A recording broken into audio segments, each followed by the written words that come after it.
Welcome to another Safe Together, Strong Together update from Colorado Mesa University. My name is John Marshall. I'm one of the co-chairs of our effort here with my friend and partner, Dr. Amy Bronson. We're glad to be with you again this week. Lots of updates this week, right? And we'll try and walk you through them. Today, we've got a couple of guests with us. And before we get to that point, we want to provide you with some further context on some of the work that's happening here at CMU. So as we have developed the competencies that we have over this semester, testing, tracing, a variety of safety protocols, and generally understanding what it means to successfully navigate a pandemic, we've now transitioned into this idea of the future is now. And the president rolled this out last week, and really what the future is now is, it's frankly a metaphor. There's no time like the present for us to be doing the important work that is required here at CMU to keep us together. This effort is really what the work that we're trying to do now, the why behind the work that we're doing now is based on some of the current conditions, right? Absolutely. We know that as cases continue to rise in Mesa County and frankly all across the country, there's never been a more important moment for this conversation. And so what we're doing is using this effort to, in full humility, recognize that while we haven't fixed everything, we don't know everything there is to know about the pandemic, we have developed the competencies to respond as best we can. And so the future is now effort is really our work to redouble our efforts, to reestablish our organization in terms of our committee structure, looking through every different element of our planning process, and really identifying what went well, what did we get right, and then what are the elements that we need to continue to optimize, refine, and improve as we head into this. Because while we've developed all these new skills and competencies and know-how, the cases are going to increase, and so the stakes perhaps are higher than they've ever been, right? That's right. And I think the future is now. We're really talking about this, and we know spring may feel like it's a long ways off, but if we're not taking a look at our plan, optimizing, and seeing how we can continue to improve, we really want to roll into spring with a decisive plan that we've started now. So that is why right now we are talking about what that's going to look like, reconvening all of our committees across campus to really not look at building a new system. We've built the system. We now want to improve the system and make it better. Yeah, and recognizing that at every step, we have felt really, confident and frankly gratified to see the success we've had thus far, but recognizing that we don't know all there is to know, and just continuing to hold on to that notion that it is in deep humility that we will continue to proceed, recognizing that this is difficult. It really is. Maybe, Dr. Bronson, I think about we have all these folks across campus doing all this difficult like work, really trying to be problem solvers, but we've also had the benefit of some outside help, right? Absolutely. And I think that really when we're looking at why we're doing this, the current landscape and what we're experiencing in our greater county is why we're doing this. We know that case counts are going up. We know that we're seeing more community COVID transmission. And if we're going to be able to stay together and come back together in the spring, being decisive about our planning right now is going to be so important. And that's in partnership with continuing to have Mesa County Public Health, St. Mary's Hospital, and community all on board as we continue to have their advice and overseeing this process and moving forward. So that health and advisory board is not going away. Our committees will reconvene, we'll look at optimization, and then we'll continue to do that hand in glove with our community partners and the medical and health advisory team that has really helped us to be successful. And I think of some examples of the work that's been done in these committees, and I'll maybe just pick two. Our academic adaptations work has really focused on how do we optimize the classes, how do we set up things like computer labs and biology labs and lecture halls and things like that to keep them safe, as well as creating a really good face-to-face experience. And so some of those things went pretty well, but there's some areas where we really have got to get better and continue to take steps forward. So we're having those conversations internally and with the County Department of Public Health. Another example might be our public venues. You think about Moss Performing Arts, you think about athletics, you think about the University Center. And the reality is that while a variety of things on campus haven't changed a lot during the different variance levels and different transmission levels, those areas will be the most responsive to growing case counts. And so you'll see, I think those committees continue to come up with recommendations and really optimizing what they're doing, being most responsive to the conditions on the ground and in the community. So I think those are maybe examples of things that we can expect moving forward here. Absolutely. And as we've talked about before, it takes the work of everyone being collaborative in how we do this, not only the committee work that's happening internally here at CMU, but also all of our external partners. I named some of those that are here in Mesa County, but I also think about all the folks that we have on the greater ship now as we're moving forward that has become such a force. Yeah. Maybe it's worth just sort of talking about what that's going to continue to look like as we head into the spring as well. Yeah, I think this idea that the future is now is maybe our way of saying we know that every day conditions are going to change. We're going to seize that moment, and we're going to continue to make the best choices together as best we can. And that's upgrading and improving our testing capacity. That's continuing to lean into our tracing abilities. That's continuing with all the various, new developments in science and, technology and things that we've highlighted a number of times on these conversations. So really looking forward to that. Yep. Well, shall we introduce some of our guests for Absolutely. today? We are thrilled to be able to bring to you a couple of folks today that have been in the background doing really some of the hardest work we have. And our first guest today is Lindsey Campbell. And Lindsey is the Deputy Director of Financial Aid, and so really helping us with our students. And my goodness, in the course of a pandemic, Lindsey, finances are key on everybody's mind, and we knew that going in back in March, right? But before we do that, I wonder if we might talk a little bit about you and kind of what makes you tick and how you've got yourself here. Sure. So my story is a little jagged, but I am born and raised Davenport, Iowa, and multiple moves and life decisions landed me here in Grand Junction, actually for a summer to just adventure and see what happens. I was fortunate enough to find a job opportunity here on campus about 8 years ago, and have made my way into financial aid. Financial aid is a kind of a weird niche of, you don't go to college to become a financial aid person. But one of the things that I was looking for in my career, and something that makes me tick, is I really like doing work where I see and meet somebody at a particular moment in their life, and through the work that we do, when I leave that interaction with them a day or a week or 4 or 5 years later, they're in a much better spot than they were before. That combined with a data and analytic mind seemed like financial aid was a good fit. So I came here and been here 8 years and love it. So you came here adventuring. Tell us a little about what life looks like outside of work for you. Sure. So I like to do the things most people like to do around here, take advantage of the outside.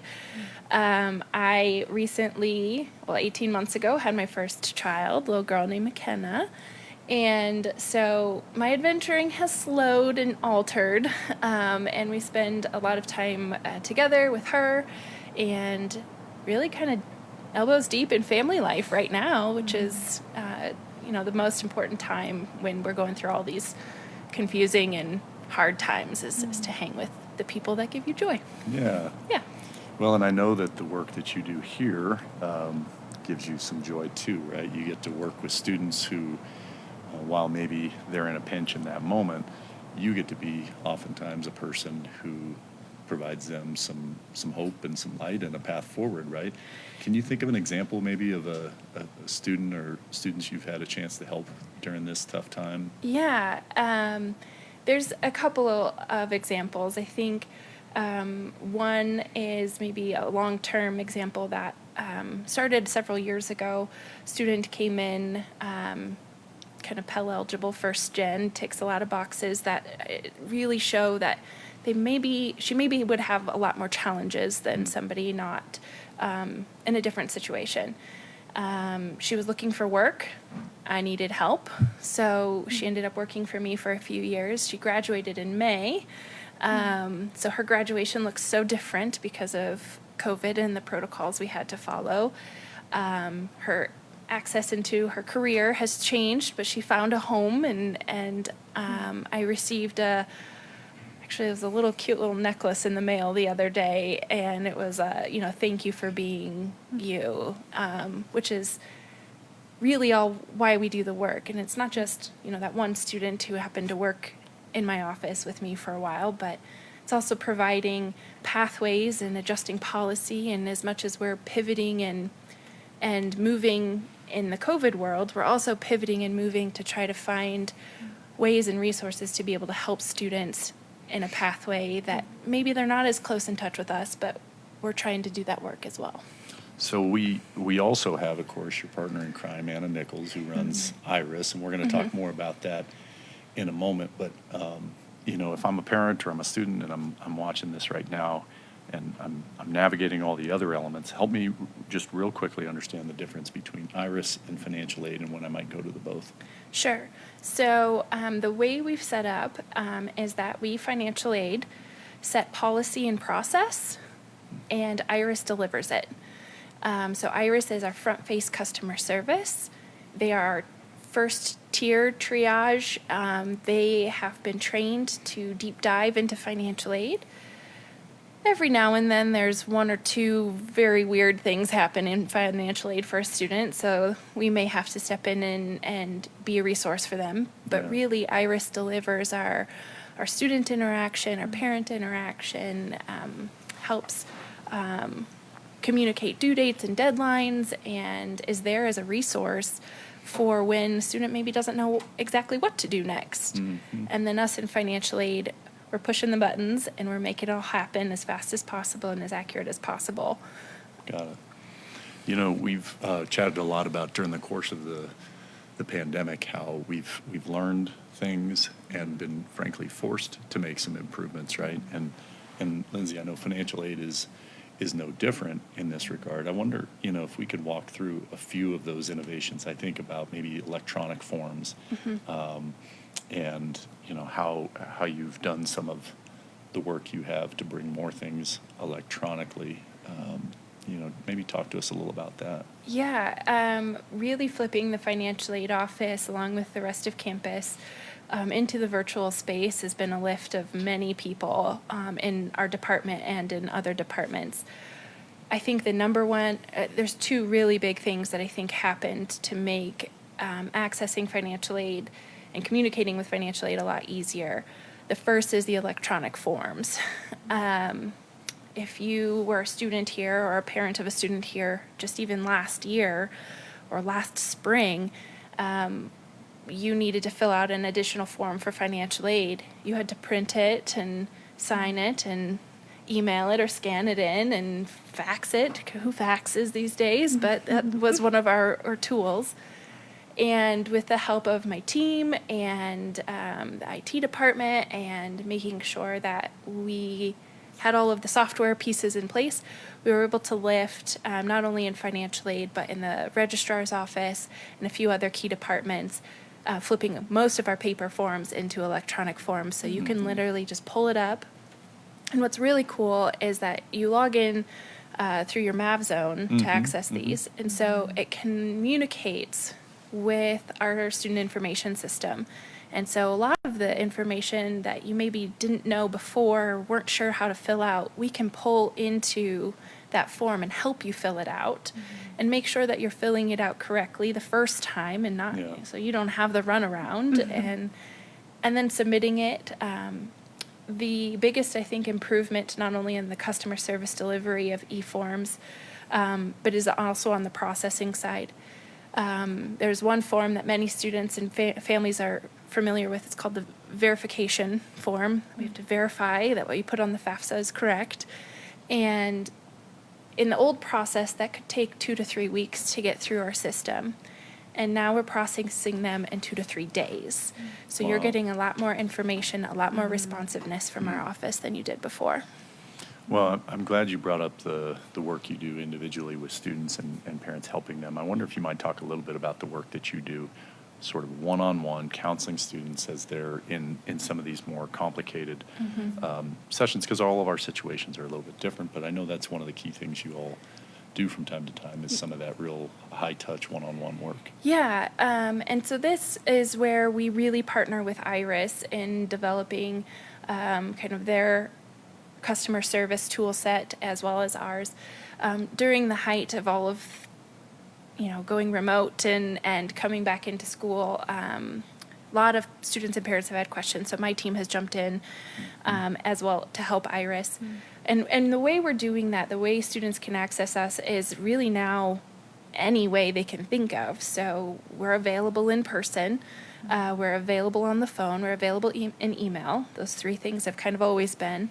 But what's new is we, in partnership with Iris, lifted appointment scheduling.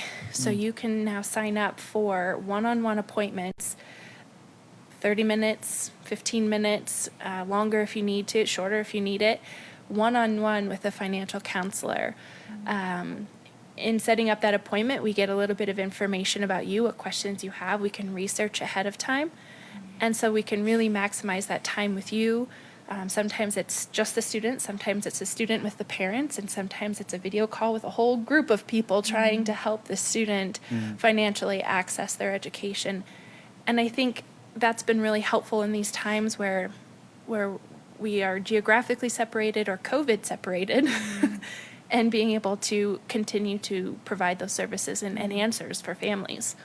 So you made these technological changes, but I also understand you've really tried to think through back of house. What are the various policies and rules and things that we've put in place over many, many years to try and help make this process work that you reevaluated and have adjusted to try and be more responsive to parents and students during this pandemic? Yeah, this actually came from another one of the committees that have been working on multiple different policy adjustments, essentially.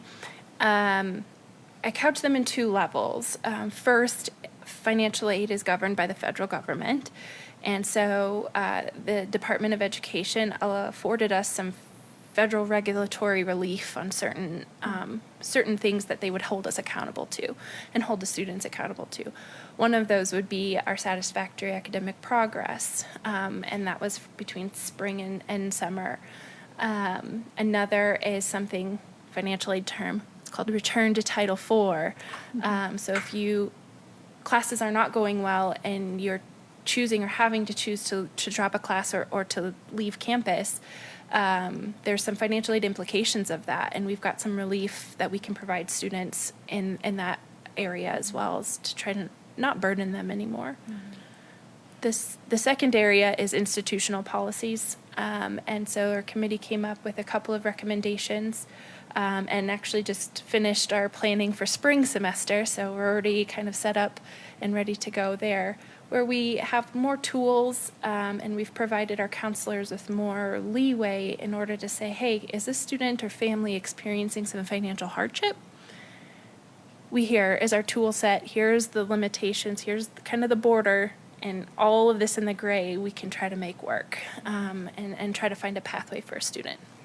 Well, Lindsey, before we wrap up with our conversation specific to this, I know there's also been a variety of additional funds made available for students, and so I wonder if you might just walk us through a little bit. If I'm a parent or a student, what are some of these additional resources that are available now because of the CARES Act and some additional resources in the pandemic? Yeah.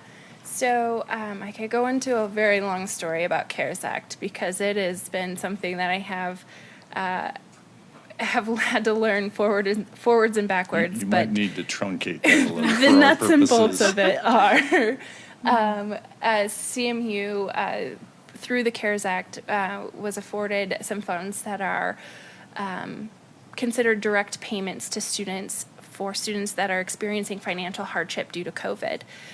We call it the CMU micro grant.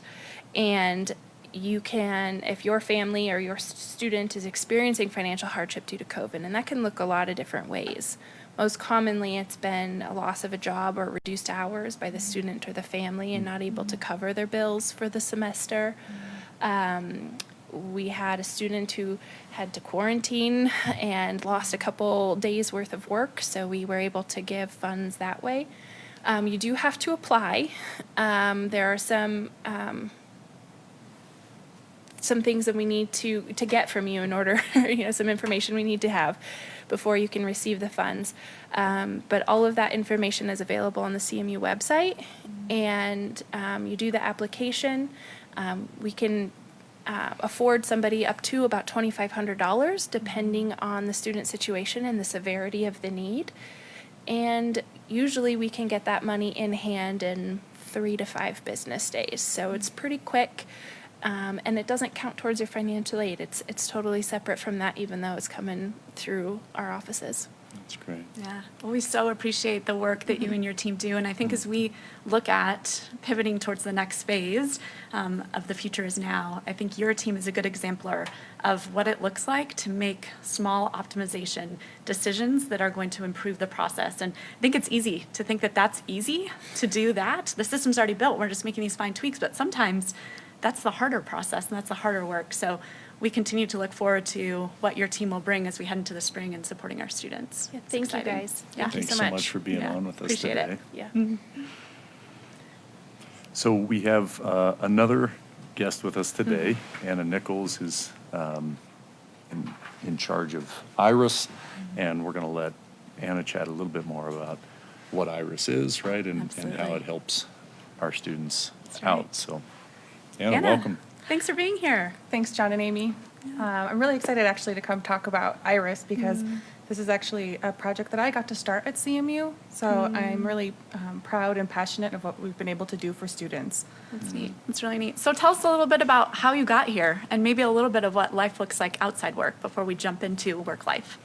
Sure. My family actually came from Poland many, many years ago. I was born in Chicago, and my parents drove out west to, start a different life for their family, and we landed here in Grand Junction. And so it's been a really fun experience. I actually went to another institution when I first went to college, but then if you've ever lived in, Grand Junction and somehow you come back. CMU drew me back, and I graduated as an undergrad and then got my master's degree here, and kind of have enjoyed all the same things, right? The outdoors, I've started my family here, and really tried to become the person that I want to be through CMU, through Grand Junction, and all the opportunities that have been allowed to me here.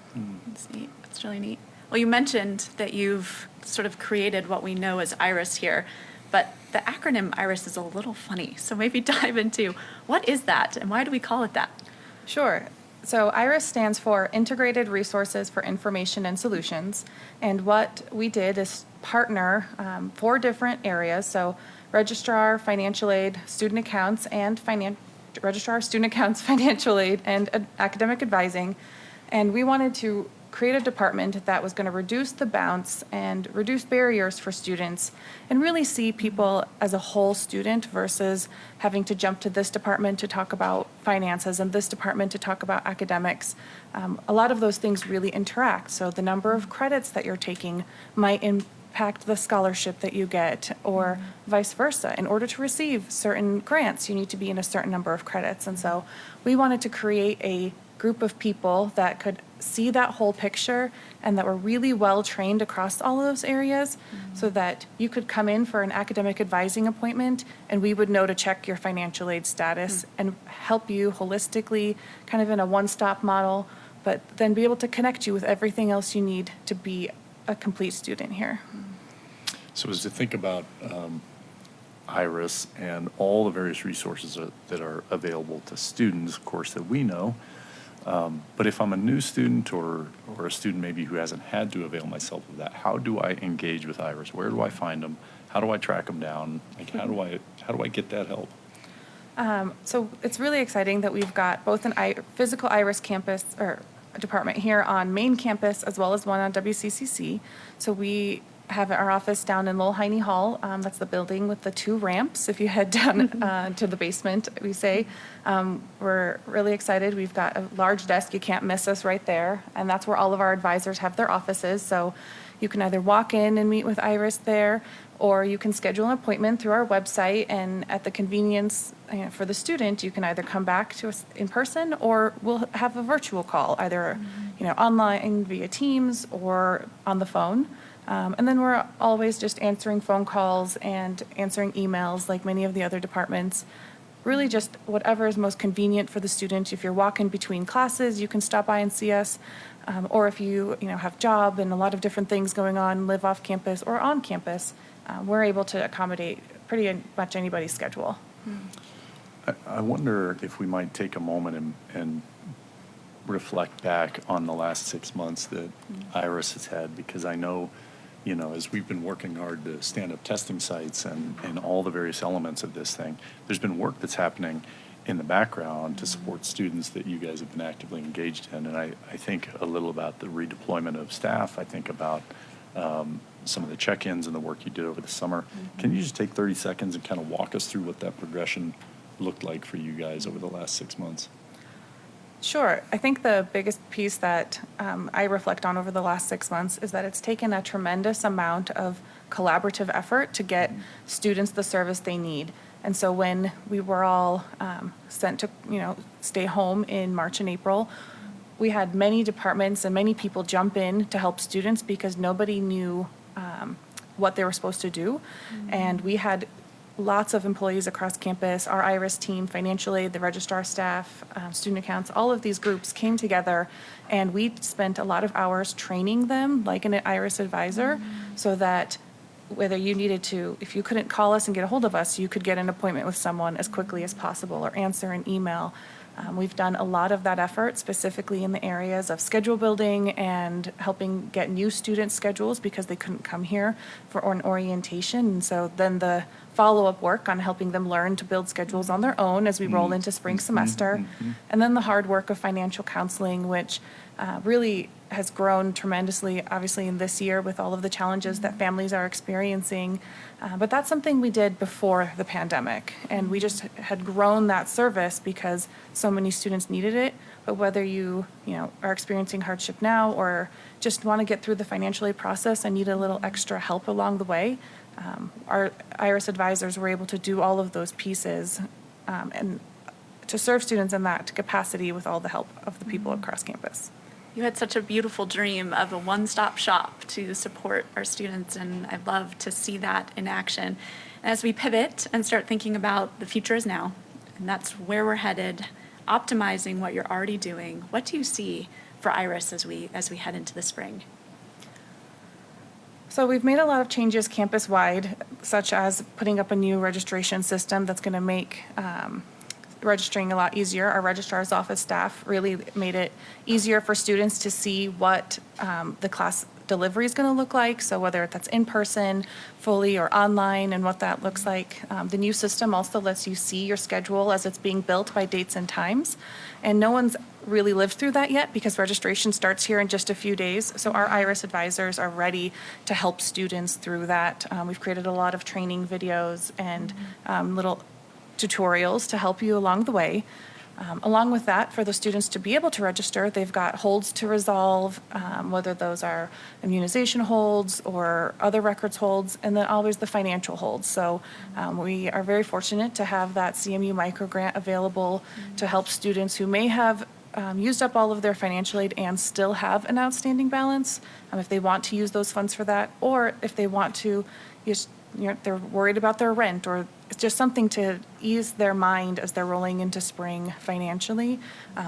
Our IRIS advisors are doing financial counseling appointments and helping students think about not only this semester, but the spring so that they can be successful and really worry about all the other things that they're here to do at college. Our job is really to be problem solvers and help them take care of business. Love that. And you do that. And we're very, very appreciative for all that you and your team have done and continue to do to support students. Yeah. So appreciate you taking time to chat with us and visit with folks about the work that IRIS is doing. So kudos to your team. I know you'll tell them that and tell them that frequently. The same is true, of course, with our team in financial aid, but the heavy lift that's required behind the scenes to continue to support people during this time has been substantial, so thank you for that work. Amy, I see we have a question about surging case counts and whether we can remain in person, face-to-face, and whether this infrastructure that we have built here is sufficient to handle that growing case count. I wonder if you might talk a little bit about both our dashboard and then some of the work we've done to develop some triggers, as it were, to think about, depending on the conditions, what does that mean for the university? Absolutely. We know that we are a small village in a much greater city. And so what's happening outside of our village is also really important to the health and safety of what's happening inside our village. And that's really why, we really wanted to look at what campus measures and metrics are going to be really important to ensure that we're able to safely stay here on campus. And part of that is just looking at overall COVID burden. So, we have that nice barometer now on the page that really shows what's happening and how many cases do we really have on our campus outside of what we're counting here in Mesa County. And that really is one really important metric that we're utilizing, but it's not everything. We're also looking at how sick are our students? Are they accessing our services? How many isolation and quarantine beds do we have here on campus?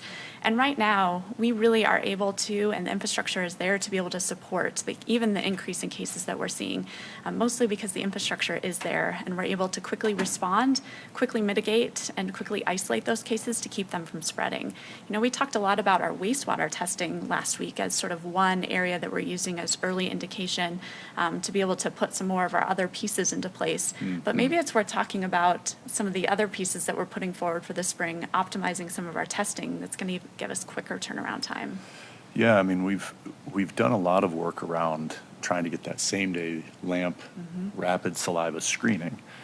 Well, we've now begun this week. We're now into day 2, or day 3 maybe, of a test that, frankly, other than the MBA and a few others, very few people are fortunate enough to be using, but we are, and it's called Saliva Direct. You might think of it as the Yale test. You've probably read something about that.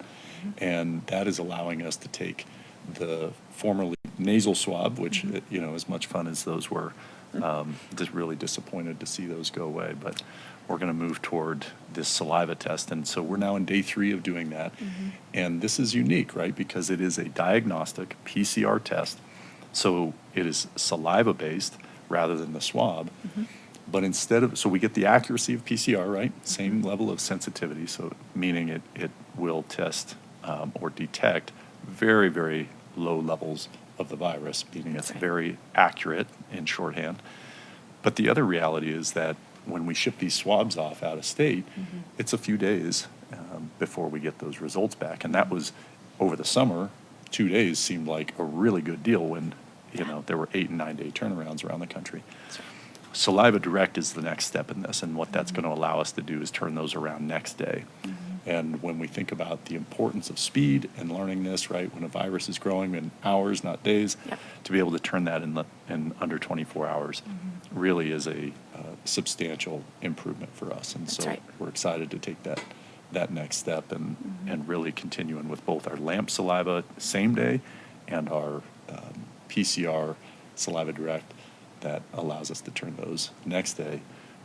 Really feel like that capacity is going to continue to allow us very quickly to identify and isolate those cases. So to your point, and maybe to the question from some of you, can we continue to manage some growing case counts? We feel like our infrastructure in some of these areas really is allowing us to both identify and isolate those cases very, very quickly. Absolutely. And we talk a lot about the technical components, right, of our response and what we're doing. And I think it's really important to continue to come back to the why of why we do this. And even though, yes, we're making a pivot to the future is now and talking a lot about the technical sort of changes that we're going to make to continue to keep us on campus, the reason why we're doing this hasn't changed. And I think that moral imperative of why we want to be here on campus and why we want to provide that in-campus experience for our students because of the educational transformation we know happens within the classroom, that's not changing. So I think although we're talking about change and pivoting and what that looks like, the reason why we're doing all of that has not changed. I had a cup of coffee with a young woman this morning, a student from the Aurora area. Just had a chance to meet her, and of course, you know, in the midst of everything else we're doing, best part of my day is getting to hang out with students. And she was sharing with me how just so grateful and excited she is to be back here learning. You know, she's in particular is a psychology major, and so just talking about, you know, Dr. Nikki Jones and Dr. Jake Jones and that whole just fantastic group, and these really rich conversations that are happening face to face that we just don't get in the same level on Zoom. And it was a great reminder for me, just building on what you were saying, of that moral imperative, why we are doing what we are doing, and ultimately comes down to students and trying to continue to give them access to their dreams and their future, and really helping them take steps forward. That's right. Yeah. Yep. I think one of the pieces too, you know, to kind of emphasize, we kind of talked about some of the metrics and triggers that would allow us to continue to stay in person. And yes, daily case counts and what's happening on campus are important and are an important piece of the metric. But really, it's how quickly we're able to respond, contain any outbreaks, and be able to keep it at a very manageable level that will allow us to continue to be in person. So I think when we come back to that infrastructure, that's really what we're thinking about and looking at in our ability to remain here on campus as we head into the spring. So I see a few questions about random tests, and so I want to address a couple of things. We know coming off of fall break, we did more random tests that particular week because we were concerned about student travel, which, as it turned out, was a correct assumption. But we erroneously sent a message to all the folks that had been selected for random a second time, and so we sent out a message correcting that. But some of you may have students who got picked for random 2 weeks in a row, and that second week selection was in error, and they were provided a follow-on message. Although I know some students came back and tested for a second time in 2 weeks. So, you know, this is, again, going back to this notion of humility. We have made mistakes along the way. We will continue to make those mistakes. We're going to do our very best to correct them. I will say on the random testing, which is about 250 per week that our institutional research team goes through, and that's a collection of faculty and staff, commuter students, on-campus students, and then, of course, our tiered MAVLEs, right, our athletics and our marching band, and some of the different groups that are in what we would think of as a Tier 1 MAVLE. Those groups have been oversampled, and so if your student is, you know, an athlete or a traditional campus resident or some of those areas, they very well may be tested quite a few times, because the other reality is we've been testing aggressively. Anytime we see a spike in wastewater in a residence hall cluster, we're going to go in and test really hard in those areas, and it's paid off. We're now 3 different times we've been able to stop a potential outbreak by aggressively testing that area, and a 4th time where we had a spike that we thought we had addressed, and sure enough, it continued, and we found a bunch more cases in that. I think we found an additional 3 or 4 students who were positive. And so that wastewater is incredibly helpful as an alarm, but then the follow-on has to be more testing. So we appreciate, had a conversation with a parent this week about, you know, my student is really fed up with the testing. I think I can lament and appreciate that, although if we're being direct, it is exactly what has allowed us to be here, is to continuing to aggressively test and get accurate results in a quick amount of time, isolate those cases, and prevent spread. That's right. And I think it's worth, and we had a great question addressing mental health for our students. You know, we talked last week a little bit about, you know, testing and lots of testing, and there's sort of that medical component, but maybe we could talk just a little bit about what the wraparound looks like for addressing student mental health too while they're here on campus. Yeah, let's just start from the outset that our Student Wellness Center, several years back, for those of you who remember this, we used to have a health clinic and behavioral health services, and we brought those two under the same roof. So if I'm a student and I reach out and I say, you know, I'm not doing well, I go to the same counter, I go to the same desk, so there's no, barrier to entry, because the other students in that waiting area don't know if I'm there for the flu or if I'm there for some depression and anxiety, which is a really helpful thing from a student barrier standpoint. And those students get to come in, they are able to see a provider. We've increased the number of both providers and provider hours to meet demand this semester, really trying to aggressively lean into this idea that we appreciate 2020 has been a ride for everyone, and that is absolutely true for our students. And so really trying to come alongside them, make sure that they're getting the support and the care that they need over there. And so I would just maybe reemphasize, if your student needs some additional supports, take advantage of that resource, right? Absolutely. So we pivoted because we talked a little bit about testing and how important that has been to our plan to make sure that we are able to stay here safely on campus. Maybe talking just a little bit more about, you talked a little bit about Mavleys and how we've tiered, kind of deciding who gets some testing. Maybe it's important too to kind of circle back around on how we decide why we need to do more reflexive testing, and why we kind of ramp up from our baseline of 250 that we're doing every week, because we haven't done only 250 every week. And I think that's an important piece to sort of bring back around. That's right. I mean, if we look at our dashboard, right, we can see pretty quickly we're doing between anywhere from 700 to 1,000 in a given week. Yep. So you don't have to be a mathematician to figure out we are doing a lot of reflexive testing. Yeah. Now, I think of the 3 different streams. We've talked about random. We have not talked about symptomatics. And so students, it is cold and flu season as we're heading into this. So every time a student gets, a sniffle, feels a scratchy throat, Yep. maybe gets a headache that they don't recognize, that's a symptom that may be COVID-related. Yep. And so every single one of those, which, by the way, would happen during a normal school year, now all of those students are being encouraged to go and test to ensure and rule out coronavirus as a potential for that, right? That's right. Yep. And so we now have the symptomatics, we now have the randoms, and then you've got this third element, and that is it could be reflexive from a wastewater increase. It could be an exposure or a potential exposure. That's right. Right? Could be somebody who traveled, need to go back to Denver and for a funeral or something like this. Life has continued, even though we've strongly discouraged travel. That's right. Periodically, we've had those moments in life where students have had to do that, so they need to as well. And then just the ongoing day-to-day, hey, we think there may have been a situation, out of an abundance of caution, we're going to ask you to come in and test, right? That's right. Have I captured what elements of the reflexive Yeah. testing did I miss in that? No, you're exactly right. And I think it highlights the good work of the contact tracing team, right? We find a Sure. known There you go. positive. They reach out to any of their known contacts. We're recommending that they quarantine, have a test done. So right there, that's a huge sort of infrastructure that we have in place that allows us to respond, mitigate any potential spread, and then be able to ensure that we can keep that in a place where we can manage it, and then be able to move on. So I think that's a really important piece that we're highlighting there. And I think maybe differentiating in the test type is important too, because I think as we developed and deployed the LAMP test here on campus as a screening tool, it's also really important to remember, I think there's, remembering when you deploy something new, there's the learning curve, Yeah. and the learning curve of how that works. And, that has been a really great test for us here on campus, and maybe just laying out some of the metrics of how we were able to decide that that's a good screening tool and one that we want to continue to utilize as we move forward.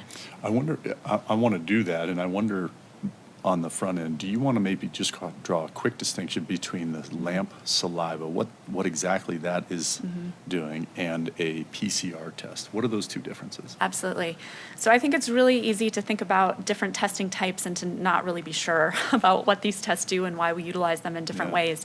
And the LAMP test is essentially the same, so we're taking the same sample, it's both saliva, but they're very different in their application, meaning the LAMP test we're using for a screening tool because it's something that we can do here in our lab. We can have quick turnaround times, but it's a validated test, meaning the test not only has been validated internally here, but it's a test that has been validated and really run well from a protocol that was developed from our friends at CU. So we are lucky to be able to have it here on campus because it allows us a really quick turnaround time and to be used as a screening tool. It is not a diagnostic tool, which the Yale test and the new Saliva Direct test that we're utilizing as a diagnostic is run in a qPCR machine, which is a big fancy word for saying it's run the same way that we do our nasal swab. And it gives us a result that has been waived by the CLIA labs and EUA waivers, so it's been given FDA approval to be a diagnostic test. So that one is now standing alongside our LAMP, giving us the ability to both do screening and diagnostics with saliva. Yeah, and probably the critical element of understanding this is when we started this LAMP process, there was some question, right? We know that the PCR is quite accurate. Once in a blue moon, you'll get a miss there, but they are quite accurate, right? Yeah. Any diagnostic that's been approved by the FDA is going to be very highly accurate. The LAMP screening tool, though, is a little bit different, and it's really, it's got a little less sensitivity because you're trading speed That's for right. some sensitivity, right? And we know that in this hours matter, and so it's an additional tool. It's not instead of PCR, right? That's It's in right. addition to PCR. So we ran these side by side for an entire month, 4 weeks long. We had a day where we had some contamination in the lab. We chatted about this, and again, we've been doing a lot of industry-leading things, and periodically, right, we have to learn. We get some curveballs, and we have to, again, in humility, step back and say, okay, we had a trip, and we got to keep moving ahead. But as you look at this holistically across a month, we ran these 2 tests, and we ultimately ran 707. Yep. I know that number because I've now looked at it several times. We ran 707 screenings side by side, PCR diagnostic and the LAMP screening. And in the high 90s percentages of those being concordant results, meaning we got the exact same result in those 2. 6 different tests, we found discordant results, but it was because of a known sensitivity issue, right? That's right. And then we had a small handful that were inconclusive. We just weren't quite sure. As we've gotten better at that, those numbers had continued to decrease. But at the end of that validation study, what we were basically able to do is say, we know with a very high degree of confidence that LAMP screening is going to catch folks who are infectious with coronavirus. And so we now are able to use that as an additional tool. It's really assisted us, very helpful. And so if you have that saliva quick screening with the LAMP, and we see what we call a detected or presumptive, we're going to then immediately turn around and have them take a PCR, right? That's right. And ensure that they get that diagnostic with a final result there. That's right. Yep. And I think that just helps us understand a little bit more and understand probably the granularity in really what goes into this testing process. There is a lot of work happening behind the scenes to not only get us on the front end of getting speed and quick turnaround and being able to do it here on campus, not have to send these samples off. And I think that is really what has made this really effective, and we're excited to continue to work with that as we move that forward. Yeah, and we've also benefited. We've talked a lot about Gary Community Investments and COVID Check Colorado, but there's, in addition to our friends at the Broad Institute and COVID Check and others, really benefited from having third-party scientists, medical officials, and others who can provide that additional content analysis and expertise to help us ensure that we're really carefully looking at the science behind these, the accuracy behind these, and tracking that day to day to day to ensure that we're getting this right. That's right. And I want to just say thank you to Patty for your kind words. We want to continue to improve and get better, and it's your input and your feedback that helps us do that. So, but we also know those words of encouragement is also what continues to fuel us and keep us moving forward and wanting to continue to implement and bring sort of the best here to CMU to keep our campus safe. So we appreciate it. Yeah. So as we wrap up today, I think, on the front end of this thing, there were some who thought we were maybe getting a little out over our skis a little, and the safe together, strong together, that maybe we were a little too bullish in leaning out. But as it's turned out, that's been one of the signature elements of why we've been successful, is because we made the decision early. We've stuck with it, even through some of the bumps in the road, and you have stuck with us as we have had some of those bumps in the road. And so I think in humility, continuing to say we will have more bumps in the road. But the key to our success, doing this together, all of us buying into the That's right. why and how important it is that we continue to get this right. We're going to lean into it. We're going to continue to work with each other. Our students have been amazing, continuing to really appreciate why we are doing this. But as we work into this future is now phase, I think we're really as excited and committed as ever that what we are doing, why we are doing it, matters. That's right. And we're committed to getting this right. That's right.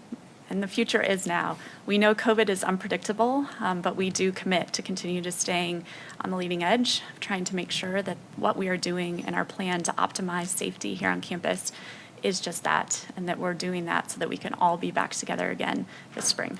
Thanks, everybody, for joining us. We'll see you next week. Appreciate it.